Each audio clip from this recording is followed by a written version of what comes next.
Audio Jungle.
तर ते हे या अग्निहोत्राच्या रूपाने, कारण की मगाशी मी तुम्हाला म्हणालो की अग्निहोत्र विधी आपण आज फक्त एवढेच लोक या ठिकाणी जमलोय, तर फक्त तुम्हीच का बरं जमलाय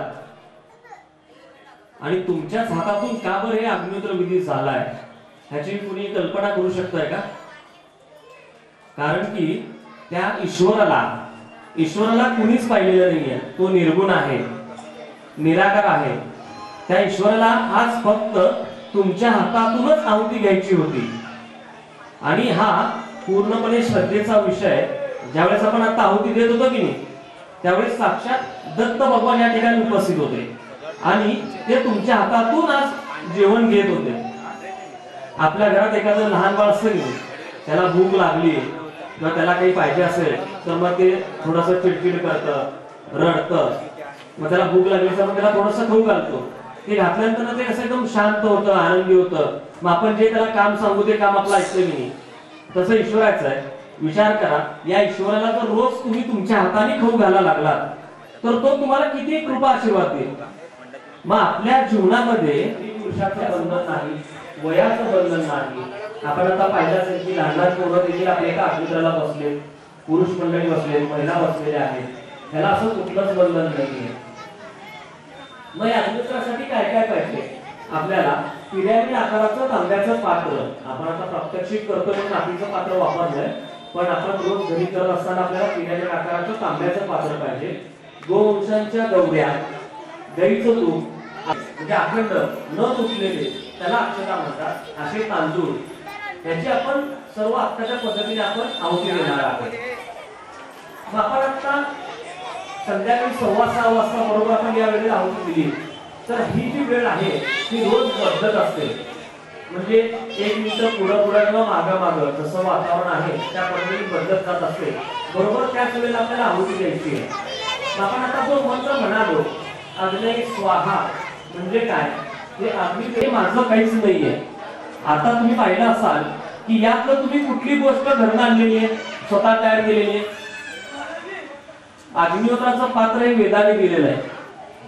गाईच्या शेणाच्या गवऱ्या हे निसर्गातच मिळतात, तांदूळ निसर्गात मिळतं, गाईचं तूप गाईपासून मिळतं, वेळ ही पण आपली नाहीये. मग यापैकी आपली कुठली गोष्ट आहे? कुठलीच नाहीये. तरी पण मला एक प्रकारचा गर्व अहंकार आलाय, तो मग या ठिकाणी स्वाहा करतोय, म्हणजे मी सोडून देतोय आणि मला तू आशीर्वाद दे. मग हे अग्निहोत्राचं पात्र काय करायचं? आपल्या संध्याकाळी अग्निहोत्र झाल्यानंतर आपल्या घरात चांगल्या ठिकाणी ठेवायचं आहे. पुढचे 12 तास हे अग्निहोत्र आपल्या घरी, अग्निहोत्रापेक्षाही हे भस्म खूप महत्वाचं आहे, त्याचा फायदा खूप मोठा आहे. आणि परत गवऱ्यांची रचना करायची आहे. परत एकदा आपण सकाळी मंत्र म्हणून आहुती देणार आहे. तर सकाळचा मंत्र कुठला आहे? सर्वांनी फक्त माझ्या मागे एकदा म्हणायचंय, सूर्याय स्वाहा. स्वाहा म्हणाले की एक आहुती द्यायची. सूर्याय इदं नमः प्रजापतये. शेकडो वर्षाची परंपरा आहे. सूर्य बरोबर सेकंड टू सेकंड त्याच्या वेळेला उगवतो आणि त्याच्या वेळेला मावळतो. म्हणजे त्याला पण कुणीतरी कंट्रोल करतोय. त्या शक्तीला मी शरणागत वृत्तीने येतोय, माझ्याजवळचं जे काही दान आहे ते मी दान देतोय, मला तू आशीर्वाद दे. मग हे झाल्यानंतर तुमची जर काही ध्यान करायची इच्छा असेल तर तुम्ही करा, तुम्हाला काही काम असेल तर तुम्ही निघून जावा. पण पुढचे 12 तास हे पात्र आपल्या घरामध्ये सुरक्षा कवच म्हणून काम करतं. उघडला कुठल्याही पेपर आज तुम्ही उघडला तर त्यामध्ये सगळ्यात पहिल्यांदा कुठल्या बातम्या? चोरी, दरोडेखोर, बलात्कार, मारामारी किंवा कुठं तर काही भ्रष्टाचार झाला असेल, हे सगळे प्रकार त्यामध्ये आहेत. पण हे का बरं घडतंय? तर आपलं जे वातावरण जे आहे हे वातावरण पूर्णपणे दूषित झालंय. त्याचा आपल्या मनावर आणि अनुषंगाने शरीरावर त्याचा परिणाम होत असतो. म्हणजे तुमचं काही चांगलं होत असेल तर माझ्या पोटात दुखतंय, माझं काही चांगलं होत असेल तर तुमच्या पोटात दुखतंय.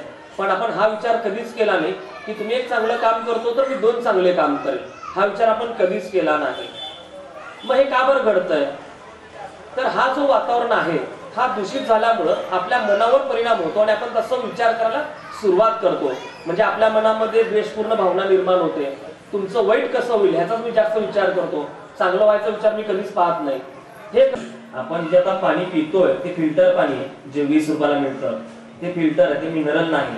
मिनरल म्हणजे नैसर्गिक साधन संपत्तीने युक्त असं पाणी, जे फक्त हिमालयात किंवा डोंगरावर टाकलं तर ते पाणी मिनरल पेक्षा जास्त शुद्ध व पवित्र बनतं.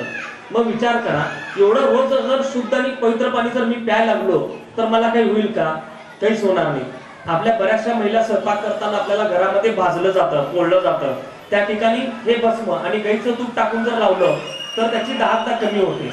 ज्यांना कुणाला स्किनचा प्रॉब्लेम आहे त्या ठिकाणी हे भस्म आणि तूप जर लावलं तर तो स्किनचा प्रॉब्लेम 15 दिवसामध्ये कमी होतो. इथून 40 वर्षापूर्वी भोपाळला एक खूप मोठी विषाणू वायूची दुर्घटना घडली.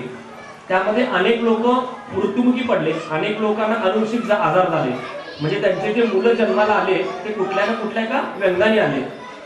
पण तेव्हा काही घरांमध्ये अग्निग्रह चालू होतं, त्यामुळे त्या लोकांना काहीच झालं नाही. मग ती फॉरेनची कंपनी होती, त्यांनी काय केलं, ह्याच्यावर सर्च केला, रिसर्च केलं, तर त्यांचं असं लक्षात आलं की या अग्निहोत्रामुळे हे सगळं शक्य झालेलं आहे. की जे लोक वाचले ते अग्निहोत्रामुळे आहे. पण आज माझ्याकडे फुकट आहे. आपल्याला किती खर्च आला अग्निहोत्र करायला? फक्त 1 रुपया आला. विचार करा, आपण किती तांदूळ टाकले? 2 चिमूट घेतो आणि एका नागपुडीने सोडत असतो. पण बरोबर आताची सवासाची वेळ होती ना, त्यावेळेला आपल्या दोन्ही नागपुड्या या समप्रमाणात चालू होत्या. म्हणजे दोन्ही चालू झाल्या आणि दोन्ही बंद झाल्या होत्या. तेव्हा आपल्याला जो वायू पाहिजे तो शुद्ध आणि पवित्रच पाहिजे. म्हणून बरोबर याच वेळेला आपल्याला अग्निहोत्र करायचं आहे. आणि ही जी वेळ आहे ह्याला आपण संधिकाल म्हणतो. म्हणजे सकाळ पण नाही आणि रात्र पण नाही, आपण मध्येच आहे. जर आपल्याला एखादी रोगाची जर लागण होणार असेल तर बरोबर या वेळेपासून आपल्याला सुरुवात होते.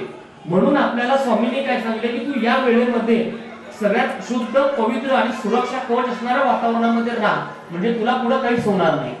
म्हणून आपल्याला बरोबर अग्निहोत्र करत होते. आणि आपण विष्णूंचे जे 10 अवतार म्हणतो, अनेक प्रकारचे अवतार झाले. आता कुठला अवतार चालू आहे कोण सांगताय? किंवा कुठलं युग चालू आहे? कलियुगचे आपल्याला वाचवणारा अवतार कुठला आहे तर तो कल्की अवतार. कल्की या शब्दाचा अर्थ काय? कल्की म्हणजे प्रदूषण. प्रदूषणापासून वाचवणारा अवतार कुठला तर तो कल्की अवतार. मग प्रदूषणापासून वाचवण्यासाठी आपल्याला काय करायला पाहिजे तर ते हे अग्निहोत्र. कारण की विष्णूंचे जेवढे अवतार झाले त्या प्रत्येक अवतारामध्ये त्या देवी शक्तीला एक शस्त्र दिलं होतं. म्हणजे कृष्णाकडं सुदर्शन चक्र होतं, रामाकडं धनुष्यबाण होतं. तसं या अवतारामध्ये जे शस्त्र दिलंय तर ते अग्निहोत्र. पण हे अग्निहोत्र कुणावर चालवायचं आहे? आपल्या स्वतःवरच चालवायचं आहे. कारण की सगळ्यात मोठा जो शत्रू आहे तो आपण स्वतःचं आपलं मन आहे.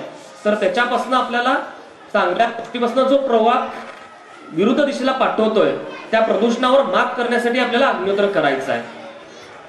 आपण किंवा देवीने खाल्लेलं किती लोकांनी पाहिलंय? कुणीच नाही. आपली श्रद्धा आहे, भक्ती आहे, मला त्यातनं प्रसन्न वाटतं की मी देवाला काहीतरी दाखवलंय.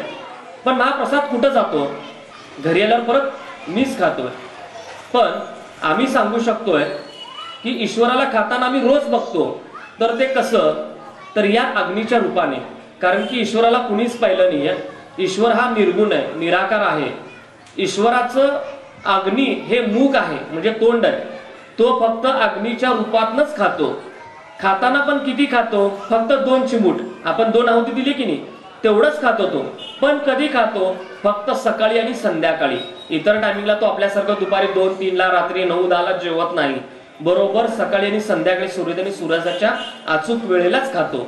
मग विचार करा, रोज जर तुम्ही तुमच्या हाताने त्या ईश्वराला खाऊ घालायला लागले तर त्याची कृपादृष्टी तुमच्यावर किती राहील? असा एकदम सिंपल असा अग्निहोत्र विधी आहे.